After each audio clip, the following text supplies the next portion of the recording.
तो इस वक्त हम हैं कैप्टन रिटायर्ड खीमाराम जी चौधरी सर के साथ। सर नमस्कार। नमस्कार। सर कितना टाइम हो गया रिटायर्ड होते हुए हुए? मेरे को रिटायरमेंट होकर के तकरीबन 22 साल हो गए हैं अभी। तो सर कल पूरे भारतवर्ष में 244 जिलों में मॉक ड्रिल होने जा रहा है, तो इसकी जानकारी आपको बता सकते हैं कि मॉक ड्रिल होता क्या है? बिल्कुल बता सकते हैं। मॉक ड्रिल का मतलब है कि देश के अंदर आपात स्थिति लग जाती है, बाहरी युद्ध हो जाता है, ऐसी कोई भी स्थिति हो, उस स्थिति के अंदर ये मॉक ड्रिल होता है। और मॉक ड्रिल एक प्रकार का इन केस युद्ध हो जाता है तो जो यहाँ की सिविल जनता है उन जनता को क्या करना चाहिए इसके बारे में जानकारी दी जाती है।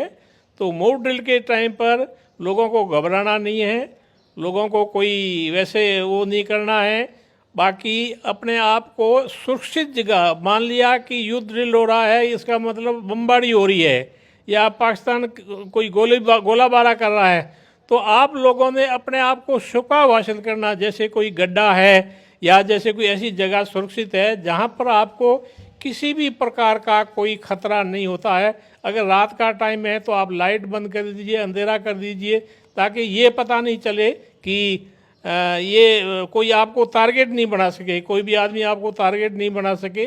ये एक बहुत ही बढ़िया है और इसकी हर आदमी को इसकी प्रैक्टिस करनी चाहिए, हर आदमी को इसके बारे में जानकारी होनी चाहिए। क्योंकि अगर आपका तो कोई पाकिस्तान को कोई या जो भी है उसको आपका कोई टारगेट नहीं मिलेगा, अगर लाइट करोगे तो टारगेट मिलेगा, या कोई आप इधर उधर मूवमेंट करोगे तो टारगेट मिलेगा। आपने चुपचाप कोई अच्छी स्थिति में जाके बिल्कुल छुप जाना है, हल्ला उल्ला नहीं करना है, आराम से अपने आप को छुपा हासिल करना है, यही होता है इसका mock drill. Okay, mock drill के बारे में सर ने बहुत महत्वपूर्ण जानकारी दी है कि अगर ऐसे युद्ध जैसे हालात होते हैं या कोई आपातकालीन स्थिति होती है तो हमको लाइट ऑफ करनी है ताकि हमको कोई टारगेट नहीं करना चाहिए। और सर आम जनता के लिए आप क्या कहना चाहेंगे, हमारे दर्शकों को क्या कहना चाहेंगे?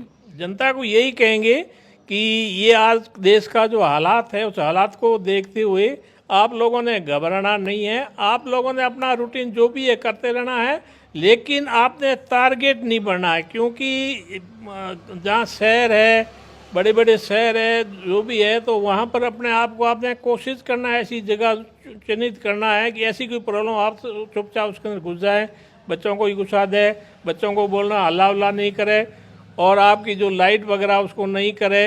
मतलब आपको ये पता नहीं चलना, उनको कोई टारगेट नहीं मिलना चाहिए कि यहाँ बिल्कुल वैसे होना चाहिए कि जैसे जंगल है, इस वहाँ पे कि जंगल टाइप ही आपको नज़र आना चाहिए।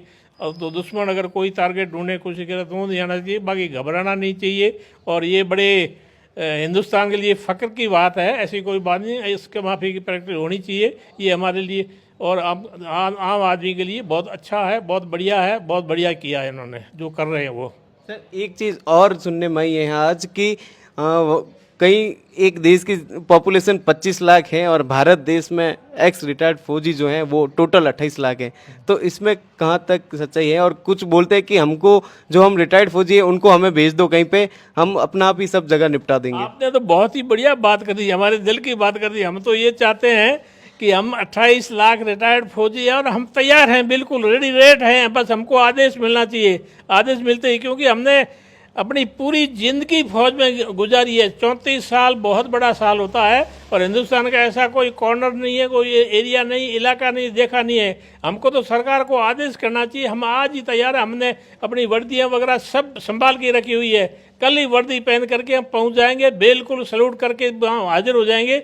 सरकार को हमको आदेश करना चाहिए, हमको बिल्कुल इसके बारे में वो करना चाहिए। हम रेडी हैं, तैयार हैं, 28 लाख सैनिक तैयार हैं, और हमारे बाड़मेर के 4000 सैनिक है, हम सभी तैयार हैं। हम बॉर्डर के सैनिक तो बिल्कुल तैयार हैं, हमको तो आदेश मिलना चाहिए। हम तो यही वाट देख रहे हैं कि कब आदेश मिले। क्या ये गर्म जोश अभी तक इनके दिल में जिंदा है? एक फौजी की असली पहचान यही होती है कि वो हमेशा किस एज में है, किस एज में नहीं, कोई मैटर नहीं करता, जोश हमेशा से सेम टू सेम है, जैसे जवानी में था वैसे का वैसा अभी भी जोश है।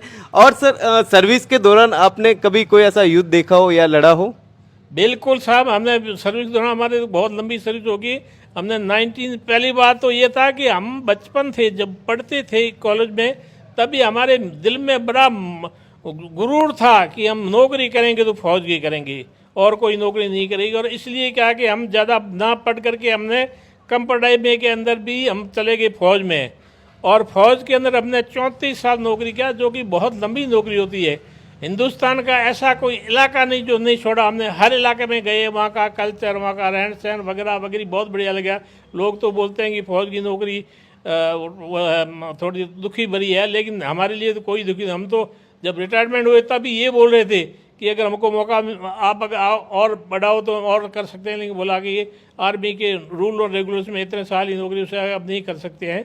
और दूसरा सर एक और फौज में बात होती है जो मैंने हमेशा से सुनी है कि जब भी आपको कसम दिलाई जाती है तो देश की कसम दिलाई जाती है, इस वर्दी की कसम दिलाई जाती है, और बोला जाता है आप राम हो, पीठ दिखानी कभी नहीं है, छाती के सामने वार करना, और जब भी दुश्मन से लड़ो तो सामने जाके लड़ो, और दुश्मन ऐसे जाके लड़ो कि सामने वाला घबराए। तो ये इस बढ़िया बताया आपने, बिल्कुल कसम दिलाई जाती है, और वो कसम तो ऐसी होती है कि आदमी का अंदर से दिल फूल जाता है। तो आप हमें बताएंगे किस तरह से किस सर्विस के दौरान आपको कसम दिलाई जाती है जिससे आपको जोश आता था?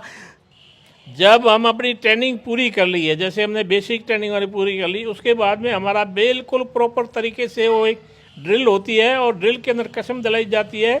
जो जिस रिलीजन का जवान होता है उस रिलीजन के हिसाब से कसम दिया, उसमें ये किया जाता है कि हम देश के लिए वफादार हैं, इस भारत माता की रक्षा के लिए हम सदैव तैयार रहेंगे, चाहे आसमान में जाओ, चाहे पानी में जाओ, चाहे जमीन पे जाओ, और इस काम के लिए अगर हमारा प्राण चला जाएगा तो हम हंसते हंसते अपने प्राणों की बलि दे देंगे, हम इसमें पीछे नहीं हटेंगे। ये बहुत बढ़िया कसम दिलाई जाती है।